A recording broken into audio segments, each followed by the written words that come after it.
tawa gorum deju ɗum no ɓuri nendi e gorum.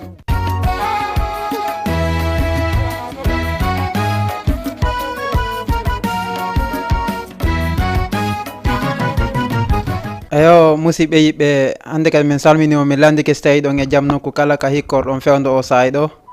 comme nandirɗon noon hannde kadi en tintidi ka émission meɗen needi e jikkuji men, émission dogo alarba kala alarba fewdo o saaha ɗo. no andirɗon noon haray hannde kadi no woodi buy ko memminten e fii ko yowiti affaire jikku ɓay haray tagaɗo kala ko no wondi e nden toɓɓere ɗon nde waadere ɗon wiren noon. hande noon haray e yara e sengo ko yowiti fi comment dirais ko ka nder famille kon woni famille on woni nder ton ko yewten seeɗa fi enen ɓe jombuɓe ko honɗum e nafa e lorra kadi wonɗe yiwde hakkudeji wondigal ngal e ka nder famille ton ɓay haray ɗen andi mo be meɗen si no mari sonnajo haray toujours no mari avantage no mari inconvénient kadi e nder muɗum. haray noon ɗen toɓɓe ɗon ɗiɗi en fuɗɗoray ko wiya kon intérêt on c'est à dire avantage on ko honɗum e nafa woni e nder ɓeygure hakkude surtout jombidirɓe hesum. ɓayɗen andi haray yaasi hande mo ala mawɓe ko soit hiɓe wooda ma hara ɓe hikkike yeeso on tawata hara jommum wonti ɓaawo ko ƴettata ko wawata wonde responsable ɓeygure nden. ko honno noon o wawata dankorde ɓeygure nden ko honno kadi kanko kadi ɓeygure nde wawata mo dankorde. ɗum fop no woodi par ce que ko inna ko wallidirgol e nane mawɓe no inna ɗum no mawɓe no makana e wondema so tawi woni mottodirama ka nder famille ko ɓurɗo haqqil kala ko on ɗon jokkete rewa ko toso ko ma ko janon ko ɓurɗo haqqil kala ko on ɗon wawata dirisude famille o nder ton. ɓay haray ɗen andi si famille si fo woni nokku gotum no wona woniri wo yeddotiral naatay seeɗa so hittinali déjà hay piiro ma lancuru famille on tigui natora e nder mum ko andi ko haqqil jani wawata utilisirede ɗon fi yo ɗum ɗon on yo neutralise o wata laato ka nder ɓeygure o lancuru famille. haray noon no andirɗon noon hakkude residirɓe no woodi ko yewten ɗon e sengo aaden duhiɗon sengo duhiɗon par ce que an hiɗa jomba par exemple hiɗa jomba hesum naada tanke lewru timmali haray vraiment ko saɗi ko tooli haray jomba ko saɗi ko tooli tanke lewru timmali ma ha yeeso mum seeɗa haray vraiment jomba no hitti ɓeygure nden no haysi ɓe seytinanimo ma haysi ɓe yiɗa fewdo ɗon on haray alhamdoulillahi ko saɗi ko tooli. awa noon si feƴƴi noon ɗen balɗe ɗon ko honɗum woni ko yaltitoyta yeeso ɗon. ɓay ɗon andi ko jikkugo e jikku ko fi affaire jikku wonɗen haalde ko on tuma e ɓeygure nden woɓɓe yaltintinta toon jikku maɓɓe goo fi ko yowiti e ngaygu suka adduɗo ɓeygu mum on. andi ko piiji ɗiɗi ɗi andanɗa hoorema ɗi hanaka néglisede sengo duhiɗon e sengo kanko suddiɗon kanko jombaɗo naada on par ce que so daari so naati hande no wirɗen noon o woni ɗon balɗe haray vraiment mo hitti nder ton kala ko wi ko fayda ko ɗum wiyete ko sago ko ɗum ɓenni wo koɗo no daare koɗo no daara. haray kankadi fewdo ɗon on himo andi mo suti situation wonɗo nder ton on vraiment himo hittina fi makko nder ton. kankadi noon en même temps ɓe o ari ka mum ɓen hara kamɓe kadi ɓe darde mo ko honɗum e jikku o arde mum ko honɗum e needi o yooɓi o arde mum ka ɓeygure maɓɓe. si yo Allah waɗu hara famille mo tawi on ko famille wonɗo noble hara ko famille on ko moƴƴu ko c'est à dire ko needi moƴƴiri woni nder ton ko jikkiniɓe ko tawata hara affaire ko inete lancuru ñoore bonnidirgol hakkude yimɓe o tawata hara ɓen ɗon on ɓe tawaka e on famille ɗon kanko suddi ɗon kaw ari ɗon. haray vraiment ko yettude Allah wonoyta. si wona ɗum noon haray bon eɗen andi ko contraire mum woni ko wonoyta haray noon hay goto e meɗen yelaki ɗum ɗon. haɗa ɓayɗen andi ko affaire social wonɗen haalde. Hunde nden fo kala ko yewtete affaire social haray no gasa a yi exemple mum nokku goo, ko ɗum waɗi haray on tigi hoccotako tun haala ko yiyali, e surtout ko yowiti e ɗin piiji ɗon tawata haray ɗum no tampini ɓeygure nde ɓeygureji ɗi moƴƴa noon ko wona seeɗa. ɗum no addude hay certigalji goo ko ka nder famille ji, e tawata hara wana certigalji hakkude kamɓe wonduɓe ɓen ko voisin ɓe ɓen kawtal ngal ma c'est à dire ka nder famille toon tigui hara ko ɓen ɗo woni puusude kanko jombuɗon fino accitira e sonnajo makko on. On andi ɓenne o so dartini ka piiji hewɗi no yaltita hande si ɗa ɗaɓɓude arano mawɓe inne bon tigui tigui on ko minen darantama hari ɗum no wowi ara noon ɓenna ko minen darantama. Ensuite famille ma on c'est à dire jajiraɓe ma bandiraɓe ma ɓen en général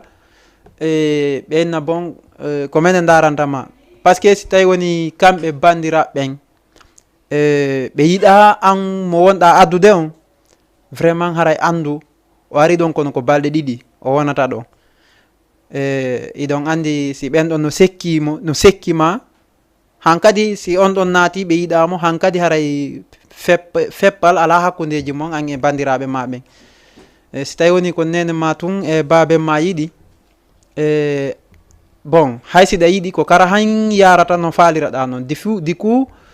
du coup que ɓay o yii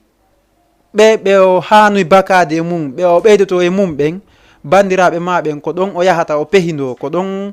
kanko ɓeyguma o ɗon o duwa yahude o bako ha o wowa ha o anda ɓe ha c'est à dire ɗo wanamo wasika ka nene makko e baba makko o iwi ma o hewti wiren noon fiike yo faamo haray kankadi o heɓata sawtede e fii ko yowiti mawɓe makko ɓen kaka bandiraɓe ma ɓen o yahata o waɗa faale hoye makko o yewta ande makko o yewta piihoygol ko tawata haray o wawata fewtude ɗum o haala ka o haalana wano modi makko directement ta ko bandiraɓe modi makko ɓen o haalanta. Mais si tawi no woni ɓen ɗo yiɗamo haray ko honno o wawata gerdude est ce que ko bon no inna mo jombi ko c'est à dire ko gorko makko on o helni mais est ce que ka pehodal piijigo no waɗa tawata hara ɗin ɗon modi makko vraiment hay si tawete kono hara bandiraɓe ɓen ko ɓe tawe mo joni noon so tawi woni ɓen ɗon ko fewjata kon wona fewjore aran zayde wondigal maɓɓe ngal on andi ko lancuru wonoyta ko ɗum waɗi haray affaire gonsengo ɗon haray ɗen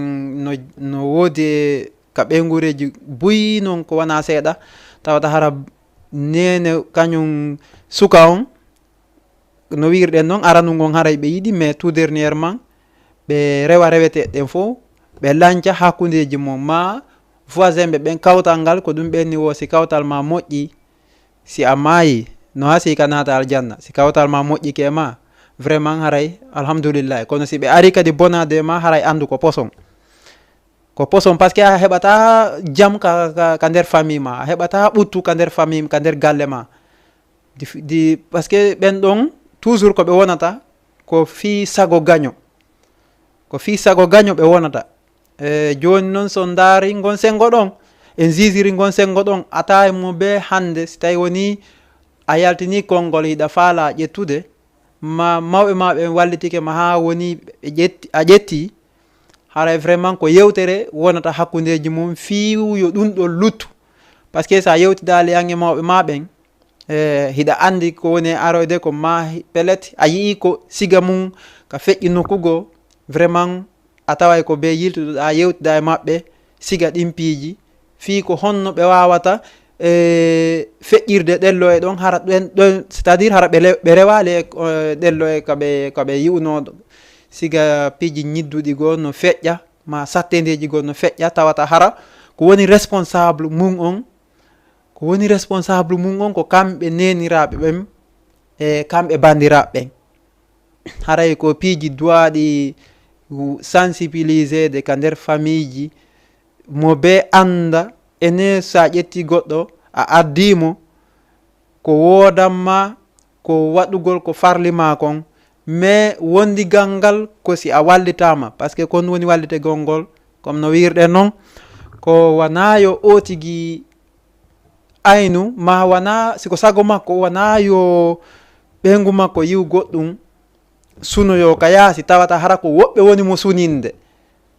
ko honɗum wonda ɗum a yeehi ka yaasi a yi ɗimmojo ma bandiraɓe ma ɓen tigui na bon minen noon ɗo ko ni e ni pijji ɗin menen ko ni min falira yo wonire si tawi noon an a wawata ɗum ɗon haray menen on tigui tigui on haray ko koɗo arɗa ɓe haalanomo c' est à dire si goɗɗo yiɗama o rewante côté ji ɗin fo fi tun no neutralisirement fi tun no haɓirama no c' est à dire no hersira dal annen mo ko ɗum tun o waɗantama si goɗɗo yiɗama ko boni tun kaka boni tun o jisirtama hay siɗa jooɗi o haalay piiji mettayɗima fi yon ukkodir heɓa c' est à dire ɓe heɓa doole e ko ɓe faala e maako on toujours haray kamɓe ɓe ɗaɓɓutude ɗin corfi ɓe haala ɗum ɗon e yeeso ma ɓe jonnama conseil ji ɗi andanɗa hoorema déjà condition ji kam pardon tawata hara ɗin ɗon a wawatade a yantigi supportude sa jonnama noon condition ma wawata supportude déjà hayra hay moodi ma jonnalima ɗum ɗon mais moodi ma fuɗɗoto haalde tun bandiraɓe ma ɓen inna bon donc mi sikkuno ko menen wawata joƴƴinde ɓeygu ma si min haalanimo ko nafatamo ko gayni ceci cela haray ko ɓeygu ma antum bon andi ɗon kadi ko yewtere won noon kono so tawi woni no ɓe yewtiri noon si a junnali miijo tinna haray ko a révoltay hakkude bandiraɓe ma ɓen e ma ɗum déjà jokka ko bandiraɓe ma ɓe woni wiide kon accita ɓeygu ma haray noon ko ɗum wona e évitede ko ɗum faalaɗe yo jama on évitu surtout o génération actuelle ɗo tawata hara ɗum no heewi e amen moƴƴa noon ko inneɓe no faala tawata hara si ɓe yeehi ha ɓe wallama ko bandiraɓe ɓen daroto ha bonnidira hakkude kamɓe jombidirɓe ɓen neniraɓe ɓen kadi même daro bonna hakkude kamɓe jombidirɓe ɓen si tawi surtout si ɓe yiɗa kamɓe noon haray hiɓe andile pellet ɓiɗɗo maɓɓe on kaka baba mum woni hiɓe ka moodi maɓɓe bandiraɓe maɓɓen déjà woɓɓe non toon déjà hara hay goto arali hay salmini ɗon hayde wotere salmini fi ƴettere maɓɓe ta ɓenno ɗon ko bonnugo rek andi so tawi woni ɓe yi goɗɗo gono jomba naada kamɓe ha hande ɓe heɓali aduɗo haɓɓere goro hay so tawi woni latata ko adda haɓɓere goro essayage au moins ɓe heɓali ɗum ɗon aray ɓen ɗon ko bon ɓuuri tan ƴinade sana yewtere sana joguiɓe needi ka nder galle vraiment ɓe wonantama an ko moƴƴi andi no wirɗen noon kanko jomba ɗon himo wawi ardude e jikkugo himo wawi ardude e needi ka iwri kon ka mawɓe makko mais o wona ɗon ha un certain moment tawata ka woni ɗon ka adda ɗon ko be o ƴettan on jikku on c' est à dire ndi needi wonni nder ɗon kadi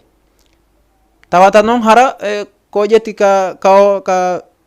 moodi makko ɗon kon ɗum wawata ɓe arrange ɓe fof tawa hara himo siko sago makko koko iwtidi ka mawɓe makko ɓen kon ko ɗum o haani jogitade ko ɗum o haani utilisirde ko itti ka mawɓe makko ɓen kon ko ɗum ndinneedi on jikku o haani utilisirde fi yo wondigal ngal ñiiɓo hakkude makko e moodi makko mais o tawaya bandiraɓe moodi makko ɓen ma yumma moodi makko hiɓe jogii needigo ɓay haray ɓe façon ɓe ngureji ɗin fof no woodi ko woni e ɗe galle ɗa kon a tawa na ɗum woni ɗa o yaha o tawa so sansali so marali ko itti ka mawɓe makko ɓen kon o utilisera ko woni ka galle ɓeɗa kon vraiment haray ko sattede wonantamo kanko ko ɗum watta ha o jangga ɗon façon go hay so tawi woni certigal aroyi hankadi haray so seedoye on ɗon o yeehi nokkugo hankadi ko o itti ka moodi makko ɗon ko ɗum ɗon hankadi o woni ka hoore makko tawata harana ko arransata mo tawata harana ko arransata kamɓe jombinirɓe ɓen o yii ko ɗum woni taƴa taƴinora o moƴƴi hari himo moƴƴi ko iwata ka mawɓe makko o ari ka moodi makko arana on o boni ɗon par ce que ɓe bonnimo joni o watti suuɗade o yalta o watti jogitade wowo o watti jabade modi makko, o watti heɓude c'est à dire conseil ji waway ɗi bonidirde hakkude makko e modi makko, o jogitike ɗin ɗon. Hankadi si tawi woni modi makko accitimo mo yaadude ɗum ɗon, so yeehi ko ɗum ɗon kadi o utiliseroyta nokku goo, par ce que o yeggitino ko mawɓe makko ɓe jandimo kon, koko fewndi fewndo ɗon on kon ko ɗum o gollitirta. Bon si tawi noon woni o gollitiri ɗum ɗon, andi toon haray ɗum ɗon ko suite logique woni, haray ko noon continuirta, c'est à dire ko jomba accite jombe accite tun wonantamo kanko. est ce que noon haray ɗum no wonde nafa, haray noon ko homɓe fawti ɗum ɗon, ko jonnuɓe mo ɗin conseil ji, jonnuɓe mo, c'est à dire konko boni ɗon ko ɓen ɗon, c'est à dire faymo kon fop o hanano heɓude. kono ɓay tu woni bonɗo sekkike mo, vraiment kan kadi o boni, mais ko ɗum hanuɗen andude wano enen resuɓe ɓen yewta ɗum ɗon mo be anda si addi goɗɗo ka mum vraiment yo taw hara certigal ngal ko koye makko kanko arɗo on, koye makko hara ɗum ɗon iwri, par ce que en fop iɗen andi en ittata goɗɗo, an a ittata e hunduko ma wiya wonde mayɗa faala oɗo, tawata hara ko fi bonnugol, c'est à dire bonnugol jaawu makko on, bonnugol honno ndimu makko on quoi, wiren noon. ko ɗum woni ɗum, hari mo ne'i, hari sa yimo vraiment ko ha ɗon himo danka ka mawɓe makko, piji ɗin fo hayso tawi no wona fo woni mo yonude, mais vraiment kono wala heɓude, wiyen wala heɓude hari sattede ɓilla ha ton, tawata hara so ari kama tawata hara o heɓay sigan nden sattede ɗon, non, hari ɗum wala heɓude ɗum ka mawɓe makko. mais joni noon kaw sikki on dikkiray ɗon, ko ɗon o woni ñawsirde kadi, ko ɗum noon wonɗen e darde si tawi woni ɓayɗen andi pellet ɗum no woodi, vraiment no woodi noon, no woodi en fof ɗen andi ko ɗum duwaɗen andude noon ko honno waweten jogitorde ko jonna ɗen kon, surtout ɓay haray ko enen yeehi wi no faala, wona kamɓe ari ɗaɓɓiri en, ko enen yeehi ɗaɓɓiriɓe, surtout a wiɗo no jombay on, ko enen doit andude konguɗi arayɗi e maɗin ko honɗi ƴettata gollitira fi yo moƴƴu hakkude mon. par ce que woɓɓe aray ɓe takkoto, ɓe ara ɓe yewtama conseil ji go, vraiment ko ara num sikka way non wano ɗiɗo yewtereji ɗiɗo, simi gollitiri ɗiɗo arrangaylan ka famille, mais tawata hara ko ɓaawo on, sa yahi hay nder ton tawa haray fayda lancay woni famille ma on. ko ɗum waɗi haray wano ɗum fop kala ko yewtaɗa e feewe wondigal ngal haray koya ndaaru ko haqqille ma ɓaadoɗa mawɓe anduɓe ɓen, ɓe yeetoma sariyaji ɗin, ɓe yeetoma c'est à dire droit et devoir, e fi ko yowiti affaire dewgal kon. joni noon si tawi woni a heeɓi ɗum ɗon, vraiment kala ko goɗɗo yewtuma, siko yo moƴƴu a anday, siko yo bonu kadi vraiment hiɗa wawi andude. sikki ko ɗum ɓuuri wonde importance on. ala ko ɓuuri e bonude, ala ko ɓuuri e hulɓinade tuma ittuɗa jawdi ma, tawata hara hiɗa andi no yanngorɗa, ma hiɗa andi no a yii sengo go ka mawɓe ma ka mawɓe ma rewti ha adduɗa on ɗon, tawata hara ko wonantama vers la fin ko perdi. par ce que si tawi woni on ɗon a seede makko, surtout si koye ma an gorkon iwri, vraiment haray en fof ɗen andi ko résultat yalto o yesso on. par ce que ka yahuɗa o ko ɓentama bon, an meɗen anduma an ko jomba accita, mais ma ɗum an ko jawdi holorɗa, menen noon pardon, menen noon komin ɗaɓɓi ko jogitantoɗo men hoore jikke e teddungal, par ce que ko noon haniri, ko ɗum ɗon kadi duwa. joni so tawi woni an ko ɓay haray ko jawdi wonɗa gollirde, meɗen andi ñande faalaɗa o a accitay oɗo kadi, vraiment ko kara on tigui heɓirta, ma surtout sa ala kadi a heeɓi siga nden sattende ɗon kan ko ɓenta pour ndaare won amere o acciti, par ce que o ala moyen ɗuɗiramo, fami par ce que hay nokku ka rewrata daɗa ala e sengo siga ɗin piiji ɗon, hay nokku ka rewrata an gorko on daɗa ɗum ɗon ala. siɗa mari a jombi a seedoya makko tum ɓenna ko ɓayɗa mari jawdi harale si tawi koye ma dey iwri haray fay ɗum ɗon on hiɓe mari gonga e hoore ma. si tawi woni a ala a acciti ko ɓenta o hunnanamo par ce que dépense bon oyano landade mo ko ɓuuri mo bon ɗum saabu ɗum waɗi ha o wawata wondude e makko ko ɗum waɗi ha so accitimo e vrai ɗum ɗon fof noon si tawi woni daɗugol ɗum ɗon fof hay so tawi woni sertigal waɗi daɗugol ɗum ɗon fof yo taw hara an a tawaka e ɓen accitayɓe ɗon, yo taw hara koye mo adduɗa on koye on probléme o woni. ɓa hiɗon andi mo ɓena change jikku ara wonde ɗum ala kono hiɗa wawi yiltande goɗɗo fondoji makko ɗi o eɓɓi tawata hara ɗin ɗon ko lorrayɗi ka nder ɓe guure, tawata hara ko lorrayɗima lorra c'est à dire lorra famille ji ɗin fof côté ji ɗin fof on andi si tawi woni moƴƴi ko ɓenta o ardu e mum meɗen andi machallah mawɓe makko ɓe min andiraɓe siga ɗin piiji. si boni ko ɓenta ɗum ɗon do si a hetnali si tawi surtout si conseil ji ɓurɗi ko ɓenta ko ɓe o tawi ɓen ko ɓen bonnimo minen do ko min andi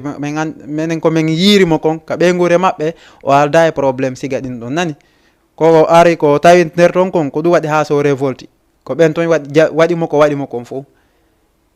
e si tawi noon joni noon darama yurnitama tawile kono woniri haray ɗum ɗon ko lorra kan ko hombo wonani ko an adduɗo mon par ce que lorraji ɗin fof jomum heeɓi perdi jawdi ma bon yewde c'est à dire inde moƴƴere kadi kara an heɓirta. bon sa iwri sen iwri e gon sengo ɗon ɗum ɗon fof seke ko yewtirɗen on côté ɗon ko yen waɗu attention enen duhiɓɓen sengo ɓe adeten ɓen toujours e conseil ji joneteɗi ɗin bandiraɓe ɓen ko jonta en conseil ji ɗin kon wattane yilla par ce que bandiraɓe men go yiɗa ɓe addeten ɓen bandiraɓe men ɓe woɓɓe yiɗa ɓe addeten ɓen hara noon ko moma de te déjà kadi hara mo adduɗa on ko moma par ce que ayay musidɓe no jombiniri hara ko kamɓe famille on kamɓe suudndun kamɓe hawtuɓe ɓen ko woni tun hara no wappiti seeɗa mais tawa hara ko ɓe yiɗani hoore maɓɓe ko ɓe yiɗana o famille ɗa ɗum tawata noon hara famille ji ɗin ko hawtuɗi ɗum no woodi ko ɗum wonɗe yewtirde toujours waɗen attention e bandiraɓe men ɓen e sengo wajuji conseil ji ɗiɓe jonata en ɗin ma ɗiɓe jonata ɓe guureji meɗen ɓe adeten ɓen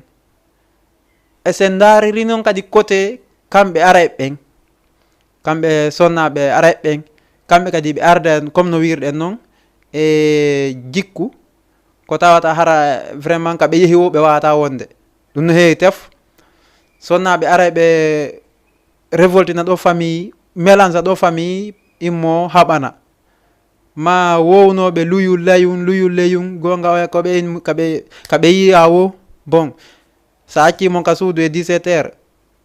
a iwtay ka yahuɗa ɗon 20 heures 21 heures a tawatamo ka suudu hari miɗe yeehi ka gore joango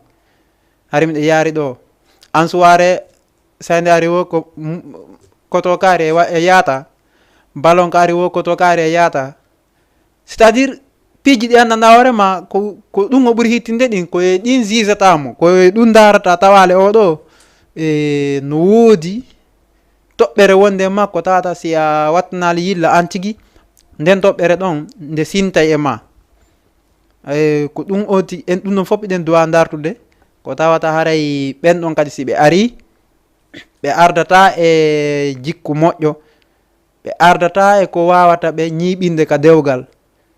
tawata si ɓe ari déjà koye ɓe lankidir hakkude welduɓe ɓen ka nder suudu surtout si tawi woni o tawi siina ma hara hay peccam makko déjà c'est à dire soit ko ɓeygu hono ɓeygu miñam moodi makko ma ko ɓeygu kotirawo moodi makko si o ari ɗon gila ka o ari ko balɗe comme no wirɗe noon ko balɗe woni bisimilla ko tooli alhamdoulillahi si feƴƴi ɗon ko subhanallahi ɗum ɗon fof noon haray ko dardugol seke ko famille ji ɗin ka daƴƴere nden probléme ji ɗin fof ma c'est à dire nafa kan e lorra kam fop haray ko c'est à dire kaka o iwi ɗon par ce que ko ton o teyi ɗum ɗon o addori. mo wawi noon arde comme no wirɗen no wona contraire ko haalɗen nanen kon, mo wawi iwde to e ko boni o ara ene o tawa koko moƴƴi woni ka famille ɓen ɗo wawa mo henditade, c'est à dire conseil mo watta mo e famille maɓɓe on ka o tawi ɗon, watta mo e ɓen ɓe o tawi ɗon, ɓe fo ɓe wona laana woota, ɓe fo ɓe wona hunde wotere. Vraiment haray ɗon on kadi o waway wonde tawata hara sattede heɓaki nder ton. ɗum ɗon fof son daari ɓen ɗon ko hanaɓe, c'est à dire bandiraɓe ɓen ko hanaɓe ɓannede, mawɓen no hani ɓe ɓannude ɓanna sukaɓe ɓen kadi yetoɓe siga ɗi piiji no woni feƴƴirde noon hakkudeji mum, par ce que hiɓe suuti kamɓe tigui ɓe ñowti dewle ha sertigal ji ka fokkutuno, ɓe ñowti ɗum ha woɓɓe déjà tawata ko sakkitorum ko innata hey ene min ronku famodirde maɓɓe en tigui tigui on waɗen ko saria o wi kon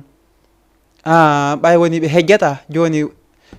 wawen ɓe sendude joni noon waɗi goho waɗi ɗiɗi waɗi tati, joni noon ko honɗum woni causude ɗum ɗon ko mawɓen duwa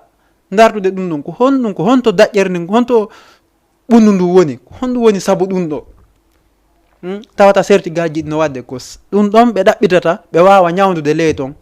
par ce que leggal ngal wawi rimude wo so tawi woni daƴƴere nde moƴƴi, so daƴƴere nde moƴƴali tun ley ton boni tun vraiment dow on kadi hayso tawi no wiltuno ko moƴƴi ñande wo mayey, ñande wo e ñande ɗuytoto woni ko moƴƴi kon ɗuytoto woni. si yeehi noon ha ɗum ɗo woni chronique gonga ko ɓeyda kon ɗum ɗo woni chronique woni joni siŋike accitata e ko hombo wata ittude ɗum ɗon. est ce que ɗum ɗon no iwa haray ko lorra tun ñande fini woti o ko lorra rek ɓeydoto golliraɓe bon butel bambaɗi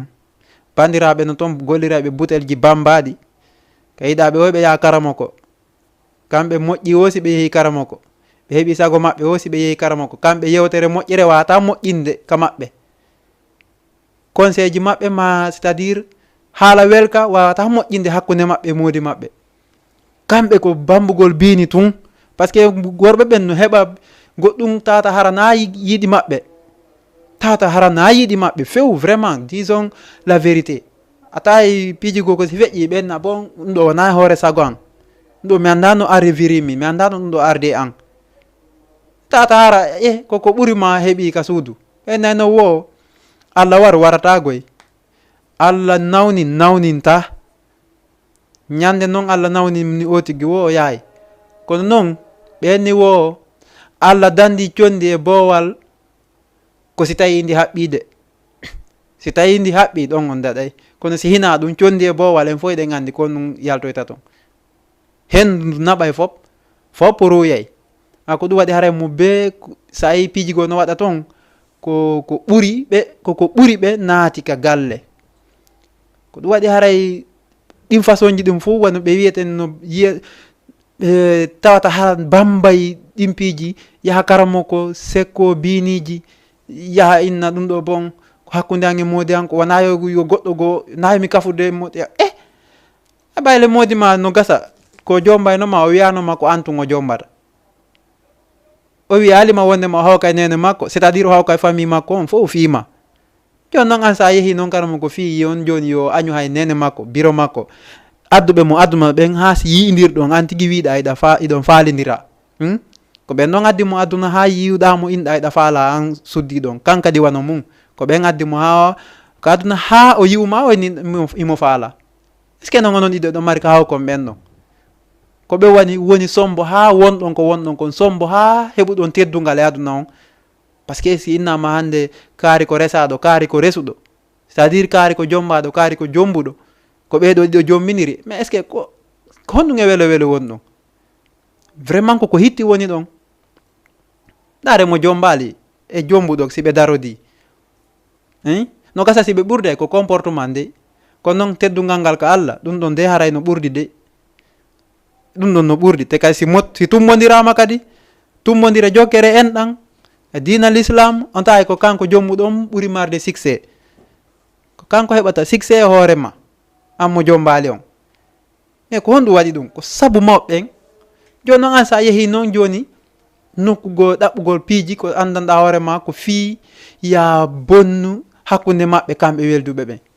c'est à dire aden e mawɗo mum ma aden e bandirawo mum fi ya bonnodir hakkunde maɓɓe.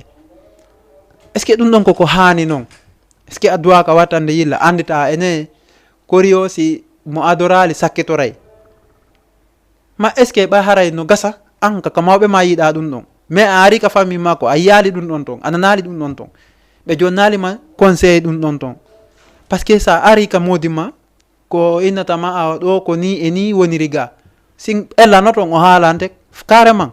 ko moƴƴi kon kadi fof côté ji ɗin fof o haalante carrément ko duwaɗa wadde kon o haalante kanko modi ma ko c'est à dire ko añi kon kadi o haalante fi yo moƴƴu par ce que o accata ha bona o enna ɗum ɗo num har mi yiɗa ɗum ɗo, an tigui no gasa ko daroytoɗa wiya wi e on haalana lallaw somi andu no welata on mi waɗatano, andi ɗon hara heeɓi gonga hoore makko, mais o haalanima dès le début o haalanima o avertisima a yaali noon siga ɗum ɗon ton. an noon joni noon ay ɓayda itti ɗum ka mawɓe ma to siga ɗum ɗon a yi ɗum ɗon ka mawɓe ma arda e ɗum ɗon inna bon a gollitira e ɗum ka famille. est ce que ɗa sikka haray si tawi woni résultat négatif yaltoyi e nder ɗum a yi o yama a nangoyama e fee ɗum konno marɗa ko wiya, so accitima konno marɗa ko haala ma honno mawɓe ma ɓe mari ko haala. est ce que haray koko hani noon par ce que ko wiɗen koye wallodir côté ji ɗin fof, mais ko yiɗen kon ko be haalen, voilà ko yiɗen kon ko be haalen par ce que ko honɗum waɗi fayda a yiyata suka hayso immi keɗo kanko no gasara o yahay karamoko bien sûr y a pas de problème no gasa mahara mawɓe makko ko karamoko déjà kono mi ɓuure ɗañƴinade karamoko ɓen ɗon si famille on ko moƴƴuɓe won nder ton ko ɓe waɗata awa ko fi do no hejjira e modi on no ɓeygu ma, ko fi no hejjira e ɓeygu ma, ko fi wata ella arrive on, ko fi wata ayɓe foolu on, kamɓe ko ɗum ɓe daranto par ce que ɓe toroto Allah waɗante ɗuma hijabu ɓe toronoma Allah kadi e nder muɗum. si tawi noon yeehi ha woni le hi ɗum ɗon newike mais est ce que ko hombo ɗum ɗon nafata par ce que mawɓe en innayi ko fuɗɗorɗum aduna no gasa ñande go ara ɓe iwi mais est ce que si ɓe accali ko moƴƴi ɓaawo maɓɓe ko on ɗum ɗon nafata ka famille, ko on ɗum battinoyta est ce que ko boni kon no battina toon ko est ce que ko boni kon no rima ko moƴƴi est ce que ɗum ɗon no waɗa ɓuure tañƴinade no wawata wonde. haray ko ɗum waɗi si o yi ɗum ɗon fof hiɗen haalude komo be yo waɗu ka haqqille mum yo waɗu ka hoore mum, hay ka nder famille ma a heɓay ayɓe, hay ka nder famille ma a heɓay ayɓe. joni noon ko honno wawata wondirde maɓɓe tawata hara a waway feƴƴude kolewal ngal hara a wawali unade ɓe heɓa sago maɓɓe on. ko ɗum waɗi ha si ɗen yewtude innen wondema mo be yo ndaaro dow sengo mum on anda ko yewta kon, anda ko ƴettata kon gollitira. ko yi ɗum ɗon fof yiɗen yewtude ko seke hay goto yiɗa ka haalede ko boni siko sago mum mo be meɗen no yiɗi haalede ko moƴƴi, mais a haalama ko moƴƴi wo si tawi woni jama o yii e ma goɗo mota ko nayi kaari no moƴƴi non ɓe yiye ko tawɗa ko ɓe yiye ko ɓe tawi ɗa waɗi ko moƴƴi kon ɓe haala soit a jonnu conseil ji moƴƴi ɗin ɗi gollitira ɗi nafi ma a waɗan goɗɗo ko moƴƴi c'est à dire a okku ma a gollu golle c'est à dire tawata hara koko moƴƴi ɗum noon fof hiɗa wawi wadde jama on jisirama gon sengo ɗon ɓe nawo no moƴƴi o côté ɗo dow himo moƴƴi o côté ɗo ɓeeɗa kadi ka yiruma o côté ɗon tawi no moƴƴani ɓe ɓennama anga ɗon no moƴƴi. mais est ce que ha hande sa waɗi ɗo ko boni ko honɗum ɗum ɗo yaltinta ko inde kanude inde bonde tun o ƴetti ɗo ko tawra mawɓe makko ɓen surtout si ɓe andirno mawɓe makko moƴƴi seeɗa hay si tawi wona 100% an noon ɓe yirima côté ɓurɗo ɗuddem fof koko boni kon ko ɓenta no a ƴettu ɗum ɗo a tawa ɗum ɗo kan andi ka ƴettiri ɗum ɗo ko honɗum e yewtere noon andi sa imagine ɗum innugol ma a artali mawɓe ma par ce que mawɓe ma hari men e naɓidi moƴƴa noon meɗen waɗida ɗi piiji mais an situation mo wonɗa on vraiment bon no mettani min fi seeɗa ɗum ɗon si waɗirama noon si c'est à dire si haalirama noon an tigui a nani ɗum ɗon vraiment ɗa hani wajitorde iɗa hani wajitorde anda vraiment ɗum ɗo si continue ni famille ma on alaka fonto kon fami famille ma on haray alaka fonto haray ko ɗum waɗi piiji ɗin ko jisirte côté ji ɗin fo sengo woto jisatake e waway kadi accutude antenne on kadi kala faalaɗo noddude no gasa numéro ji danno woni disponible 78 116 82 38 ou 206 209 plus 54 non fo no woni disponible ɓuuri tañƴinade fiyo onon kadi so tawi no wodi ko faalaɓe participe de émission on e jonna avis mum on ko yowiti e gon sengo ɗon o yi hakkude residirɓe souvent e yi mawɓe men go tawata jusqu'à présent hiɓe on tallal lakke jusqu'à présent taway hiɓe on tallal lakke ko waɗi hay e goto a yiɗata c'est à dire a yiɗata goɗɗo ƴetta misal e hoorema surtout ko boni kon ko sago ma koyo goɗɗo ƴettu misal ko moƴƴi kon e ma hara vraiment ka yaltitirɗa o si ɓe sappikima yo taw hara ko ɓe wonma sapporde kon koko moƴƴi haray ko yettude Allah wonata kono si tawi woni ko contraire mum on vraiment haray no metti sifade kala ka yarɗa seke hay konngol ma ngol on tuma jama on hittina fi mum hay konngol ma ngol hittina fi mum par ce que ko yewta kon ko ɓenta modi meɗen anduma on ko jonta ɗo waaju ɗum ko mandama do nunnantama ma utilisirta ko wonɗa yewtude sina ɗum menen men ma jaaka on faami haray ko ɗum waɗi ɗum ɗum fo iɗen duwa wattande yilla moƴƴa ko wona seeɗa ko tawata kon waway lancinirde famille ji ɗin awa yaadu Europe koy nde ko no yalti ammodima no Europe himo falama c'est à dire himo jombuma himo accuma ka fulawa an pelet yer ko wonɗa kon ka fulawa a yaali sattede te modima wana faade si añe himo falama naɓugol wano Europe disons wiyen ɗum ɗon aɗa mo falama naɓugol Europe joni noon ɓay ko yaasi yalti joni noon an ara heɓa kawte moƴƴe ma wiren noon kawte moƴƴe wawema jonde avis inna bon ko duuɓi jelo himo jombuma joƴƴini ɗo an sa nananimo fi yaadu Europe ɗo anda iɗa andi Europe ko ni way ɓe jonnamo ɗon argument ji ko tawata hara ko fiitu wata o yahu fiitu yo perdu kanko sonnajo jooɗiɗo ɗon on wawa no ɓe wayi ɗon noon ɓaylen andi yaadu Europe on ɗum koko c'est à dire koko programmete ɓawa on programme hewta ɗum ɗon feƴƴita tawata hara yaadu ɗum newaki haray noon kon ɗum yaltitoyta yeeso ton ko kanko waɗino accitire ka ko so onno ko duhiɗo waɗino accitire par ce que ɓe jisiray ɗum ɗon fof ko ɓen tabbon ko ɓay woni neeɓi o jombimo o naɓalimo ko kanko waɗi ha oya seedi honno debbo on seedi e makko mais woɓɓe nan noon no par ce que yeehi ha o nelanimo anani a nelana goɗɗo e nokkure ko so tawi woni an tigui taw ka wonɗa ɗon heray so ari wona modi wona turagol dey ko fewugol yet on faami haray ko andugol toujours ka wawata natirde hara heɓanalimo sattede ma hersa dise wiren noon hara heɓali hersa e nder mum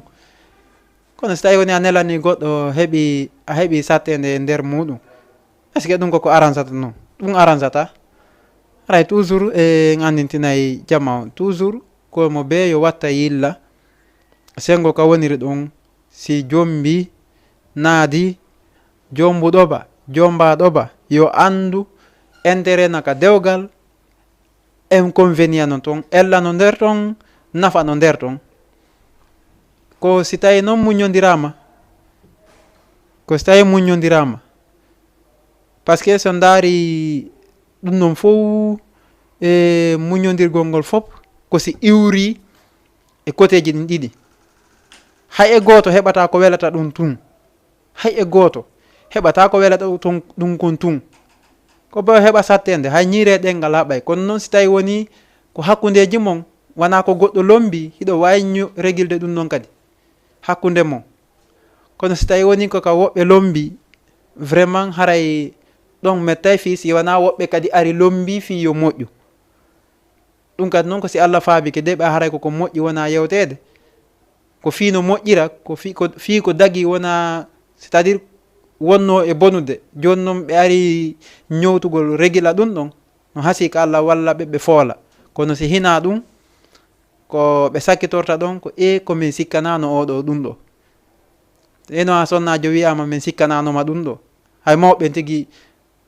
makiri wana noon, a yaltitani men kamin habbanokima. mawɓe maale wona ni way,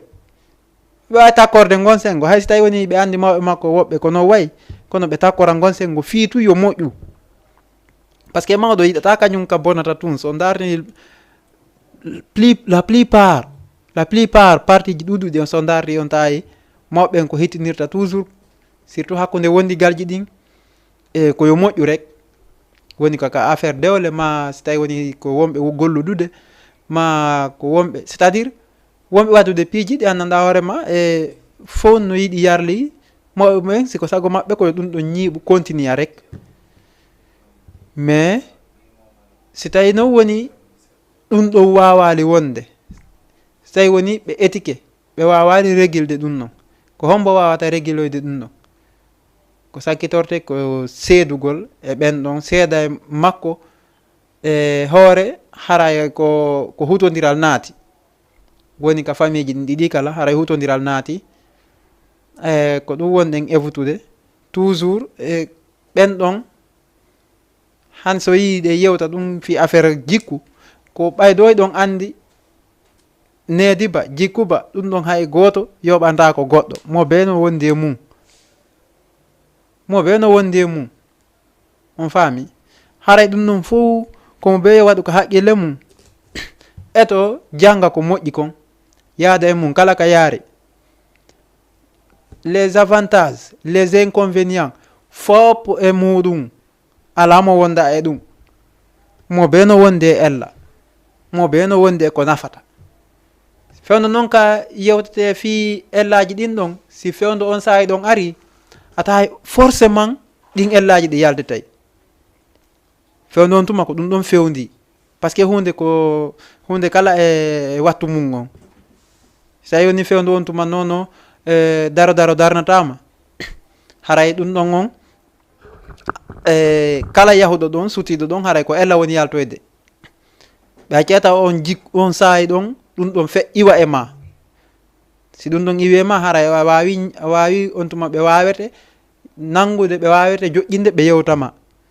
siga ɗum ɗo si arrivima siga ni warru ni gerdu ni waɗu ni fiwata ko waɗuɗa ɗo kon wata wattu siga mum. est ce que on faami, wata wattu siga mum. voilà haray piiji ɗin fof ko andugol no wawa wonde responsable ka nder ɓeygure, surtout enen duhiɓe ɓen. ɓayen nane hay même neniraɓe ɓen kamɓe tigui ɓenna wondema si tawi woni ka famille to moƴƴi kamɓe neniraɓe ɓen vraiment sengogo ko non woniri. si tawi kan noon boni yoɓe andu ara kamɓe kadi fawti fo, par ce que nayino tun si moƴƴi ko kamɓe hara ko boni, si boni on tuma hara ɗum ɗon ko baba on. non ɓeygure si moƴƴi rek andu kanko nenirawo on mo tawa. ko ɗum waɗi ha si haalɗen piiji ɗin fo oti no duwa hollede janne andine surtout ko honno wondirte hakkude jama, ko honno wondirte hakkude honno wondirton onon residirɓe. ɗum ɗon si yewta kam c'est que so daari yeyasi ko ɓuuri kon hande woɓɓe no uno tun, c'est à dire no uni. kono won ɗum nane tun haala jombugol, jombi anda sariyaji dewgal, anda sariyaji fus, wona noon duhi wona suddi fop. est ce que on faami, ko fof no woodi hewɓe men si waɗama test e fe muɗum landama ko honɗum woni sariyaji dewgal tawa e fayda anda, on andi noon ɗum ɗon noon ko wawata heɓade wo seke andata andinaka wawi heɓade wo si tawi woni ka mawɓe wallitike ma par ce que mawɓe rewino hoore maɓɓe say kamɓe surprise c'est à dire ɓawoɗo nomi nanirten noon kamɓe dewgal jombede woɓɓe maɓɓe ko ñande weetaji on tigui jombe o anda ko du fait que haray ko conseil ɓe jonnimo te kadi o salatako te kadi ɓe andinimo sartiji dewgal so yeehi vraiment so daari ɗuɗuɓe wano ɓawoɗo certigal ari fayda ɗuuɗa ko ɓay haray o tigui no andi sariyaji dewgal ngal mais joni noon duhiɓe ba sukaɓe ɓen fewdo sayi ɗo e jiwɓen fewdo sayi ɗo vraiment no woodi de no woodi e guinata ala bien sûr no woodi kono sa daari 60 c'est à dire 75% on fop anda ɗum ɗe wawi wiide ɗum par ce que so daari piijigo no feƴƴa ata hay ɗum ɗon tigui no holli no yaltiti e kene wondigal ngal ka suudu ata hay nono gueraki ɗum ɗon taw ko probléme mawɓen tawa ɗin probléme ji ɗon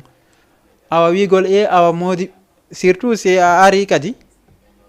a tawi wondema an ko nenema tu woni ka babemma fait que ɓe ala sina ɓe ala tammoton ɓe ala siniraɓe ko kamɓe tun ko ɓentama a fokkita tun no gasa conseil mo ɓe jontama on sikkuma yi min komin tun ka babemma awa yaha ɗon nunnanamo ɗo wondema yo ƴettu ɗiɗo ma tato nani on tuma ko an andi min do mi anda ɗum anda ko ɓe jannuma ɗon sa anduno ko ɓe jannuma ɗon kon ata ko poson parce que modima humaki min nomi wirino modima humaki ko goto tun jombata est ce que on faami modima humaki ko goto tun jombata an noon si tawi woni yummama kañum tun ka babemma ɓe jonnima on conseil ɗo wondema ɓay kamɓe ko kamɓe tun an kadi ko ya yahu waɗira noon ka modima soit a bamboyay bini ma on daranoɗa modima ka kool doloke ko gasata est ce que on faami haray ko wattango yilla piiji ɗi moƴƴa ko wona seeɗa en ƴetta e woɓɓe hewti ka ɓoggol salminen ɓe assalamu aleykum no gasa ɓe artoyay inchallahu ko ɗum waɗi haray ɗum ɗon fof so daari ko kaka no wirɗe noon kaka neniraɓe woni iwde woɓɓe no mari sina bien sûr taɓi fop no hejji ko ɓenta min noon fika moƴƴingol min noon meɗen ɗuuɗi ga a tawal ɗo goñogaña ha hande bi yiiduɗa lanɗo e babemma no gasa kala komin waddi ɗo goɗɗo nana naali men ka yaasi mi waway régulde entre amen nder ga haray komi tortoma sa yeehi koya waɗirni waɗirani fi wata heɓu ella toon sina ɗum haray hersinay men goto nanali meɗen guerde nder ga goɗɗo araɗo fabagol men siko sago amen wata goɗɗo yahu faabo ma ka moodima mi sikki ko ɓuuri laɓede ko ɓuuri fotude ko ha ɗon ari hatti sikkile sa yeehi no eɓɓiri ɓaƴƴude a artiri on conseil ɗon a yiltitike seeɗa ko maɓe yeetima kon ado a arde vraiment atayi iɗa duwa iɗa duwa wonde stable hara a wawali memminde pankare hay so tawi woni pankare fuɗɗike memminade hara an a wawa ñippude par ce que seke suddiɗo faalaɗo hejjude modi mum o rewra e côté ji ɗin fop e mo rewra e sengo mawɓe kanko duhiɗon mawɓe modi makko ɓen quoi ko honno rewrata ɗum ɗon mo wawi ƴettude pihum wano ñamete ma wano coñci ni o ara wayno bon nene e hino ɗo ɗum ɗo ko modi an inni yomi addan on ɗum ɗo tata noon hara modi ma andi anda e ko ɓenta ɗon albarka ɓe duwoɓe ɗumanno ɓe welto vraiment si o arto si modi ma aroyi ko ɓenta hande de yiɗa neldimi ɗo goɗɗum vraiment ɗum ɗo no hitti no weeli no hitti ko ɗum waɗi e ƴetta e ɓeɗo kadi daren so tawi woni en famodira e maɓɓe assalamu aleykum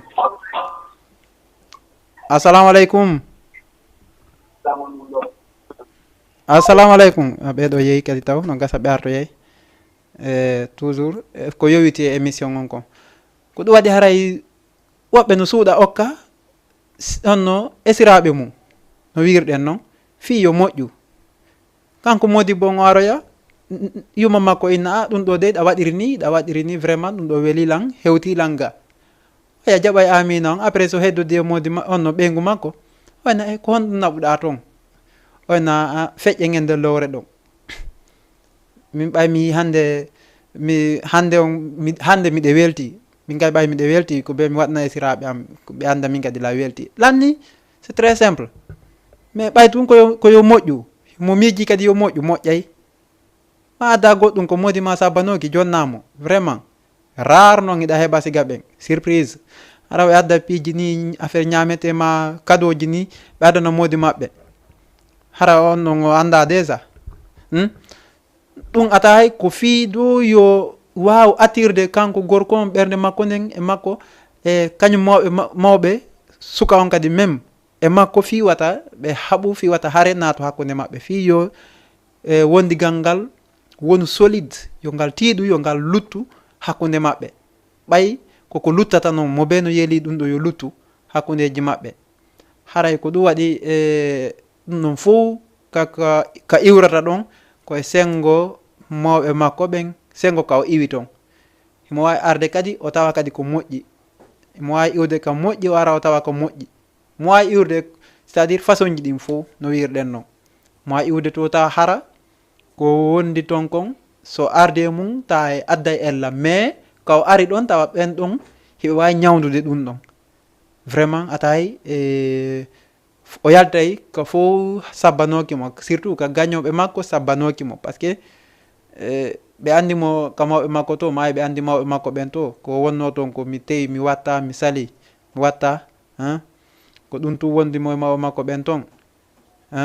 bon so ari ɗo woni ɗum ala ka Modi makko ala hakkude makko e siraɓe makko ayɓe makko ɓen tigui jiɓoto ko honno ɗum ɗo woniri ko honno ɓe wawi mo maîtrisirde ha tawi o wata ɓe salanade ɗo jungo laaɓu ngo metta mettude so ari tawi ɓe wondi ɓen koko moƴƴi famiji koko moƴƴi ko wonata ɗum noon en fof ɗen andi ko wakkilare mawde c'est à dire welduɓe wawete lancirede hakkude mum anga immi ɗon fi lancugol ngol vraiment o wakkiloto moƴƴa par ce que côté ji bonɗi ɗin fof ko be o rewa e majji siko yo laato o rewata e côté goto tun fiyo ɗum ɗon laato par ce que yara ɓeya no aƴƴani ɗum fof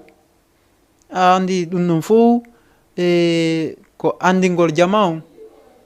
ellaji go no yaltete affaire certigalji ɗin ɗum no wona ka bandiraɓe men no wona e kamɓe wonɓe arde ɓen haray mo be koyo immo e côté mum on ɓa haray surtout bandiraɓe men ɓe mo be no faala Modi ma hara no mari Modi déjà ma hara iwino e jungo gorko go arti jottike ka famille mum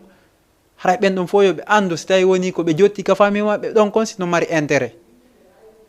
ma ɓe jombaka ɓen est ce que koɓe jooɗi ɗon kon ɗum no marani ɓe intérêt voilà ma jooɗiɓe ɓen ka c'est à dire ka foyer ji maɓɓe jooɗiɓe ɓen ka modiɓe mum kamɓe ko honɗum ɗum ɗon addani ɓe to lorra est ce que ko lorra wonani ɓe toon ka ko nafa par ce que a heɓay ɗi fof goyi no wirɗen noon kono noon dewgal wata wasenede ko walo ɗano tun non a heɓay ko satti a heɓay hoyende mais mi sikkile ko ɗon woni ko luttata kon ka dewgal ɗon voilà haray ɗum ɗon fof sa jisiri ɗin côté ji ɗum fof koye andu yo bandiraɓe ɓen andu jajiraɓe ɓen neniraɓe ɓen ɓe fof koye ɓe andu goɗɗo do timmi moko bawo ka Modi makko kamɓe sonnaɓe ɓen o timmi moko bawo ka Modi makko si hina ɗum hankadi haray no heddi taw par ce que ka immori o ko ɓenta he an noon hay sa naɓi mirañiri ka musidɗo ma mo wadde haaju a naɓay tu mirañiri ɓenna e ɗaɓɓe ko huno oɗo par ce que ko marɗo Modi hunante ɗuma sa ala Modi ma ala ɗon ma miñam Modi ma ala ɗon c'est à dire ɓe holta ko adduɗa kon ɓe anda on to ittiroyɗa ɗum noon no gasa ko karanden hoye hendoto hay ko ñiri siko mirañiri waɗɗa ko kanko e hendoto ñama siko mbuuɗi waɗɗa yiɓe andi kaɓe nawraɗi c'est à dire ala ko waddata ɗon ɓe ronka nawrde kaɓe faali kaɓe andi ɗum ɗon no hani yarde ɗo o yii haray pour que yo o tigui efutu siga ɗum ɗon fof e sengo mum on kañum kadi no duwa wonde ka moko ba ɓen hani wonde ɗon ɓay kañum kadi no yeeli wongol moko ba janggo hara wana moɓa baka en kañum kaka yiltira wo si wa woni moɓa baka kaka nawrɗa wo hara e fay ɓen fewja e hoorema ko yewta o ko joni koko wiyan ɗon e wo ko gotum koye hunde wotere ɓayɗa nde a haalta ɗon ha jaɓe a woni moɓa baka aray ko yo Allah dande en noon siga ɗum ɗon par ce que enen do fewntiɓe janggen e mawɓe feƴƴuɓe ɓen ma fewntiɓe fewnuɗo ɓen enen sukaɓen janggen fewnuɗo e maɓɓe daren tun situation no ɓe wondiri noon kamɓe tigui ma si mottodirama yiyen no woni feƴƴirde noon andale ene janggo an kadi a wawi wonoyde place maɓɓe joni noon so tawi woni a wonoyi place maɓɓe woni he an koko hollitoɗa wo an a hollata goɗɗo a heɗitantake haray mi anda so tawi woni ɗum ɗo luttiray noon ko tawata hara famille ma o wawa mantordema goɗɗo si tawi woni heɓay seke jawdi ɗen fo eɗen andi ko Allah okkata mais kono teddugal ngal ɗum ɗon an tigui taw a ɗaɓɓanay hoorema taw teddugal il faut que respecta hoorema taw si goɗɗo respecté domaine ji ɗin fof noon ko annduɗa hi addante sattene ɗon iɗa duwa évutude ɗum ɗon ko annduɗa ene ɗum ɗo angal teddugal ala ɗon a heɓata ɗon teddugal vraiment ɗum ɗon iɗa duwa moytade par ce que no memiroɗa ɗon e gotum hara a naate piège hara a yani piège molnaɗo par ce que ko saabu kun ɗo watta tunineɗa ha ɗum mawnine e hoorema on tuma watta haaldema hay ko a alda bien sûr haalede ko alda y a pas de probléme kono ka aduna ɗo a soñjoto fi ɗum no gasa ɗum wonanama c'est à dire wonanama chronique singo ɓandu ɗum hay tawa hay hankkadi hay mayuɗa ko ɓen taw o ɗum annaki andi noon piiji gon ton comme no wirɗen noon kaka aduna ga taw ɗi laɓɓinte si ɓe moƴƴinima ka aduna ga ando haray a mali won côtéji goo ko noon si ɓe tuninima kadi won côtéji goo haray tigui tigui on ko ɗum jokkoyte haray noon ko ɗum neɗɗanke on duwa évutude enen fewdiɓɓen ko ɗum duwa ɗen évutude enen ɗo fo en no gasa en haɗata e goto no gasa noon no woodi woɓe wano woɓɓe goo tata kañum décidi jombata ɗiɗo jombata tato kañum ko goto y a pas de probléme sa andi tun a hunnanta ɗiɗo wallahi goto no moƴƴatma sa andi tun a fonnataɓe mataga ma on kaka goto ɗon hatti hay on ɗon kadi ko si a tambitama sa yewtingol konngol hay so kaka juuliɗo yawɗa ewniɗa ngol goto felatama par ce que aɗa mari gonga timmuɗo ɓana ya addu ko lancinira wona ya addu kenka ɗon accita par ce que sa wandi ɗiɗo woni goto on a hejjale maɓɓe c'est à dire goto yeeyi haray hankkadi on ɗon a kuyimo a kenki quoi hay yiiɗo mo wasi si jombaymo c'est à dire haɗa no éviti goɗɗum e makko 1 2 3 fuɗɗete discuté ɗum iɗa onnamo aɗa andi ko a iwɗo ari ɗo no gasa noon koytuma ka modi makon ɗum kadi ittatama ɗo andi a ñakkinimo tata noon hara ko angal taga ma o waɗi ha o heeɓi o ngella ɗon haray ɗum ɗon on ɓen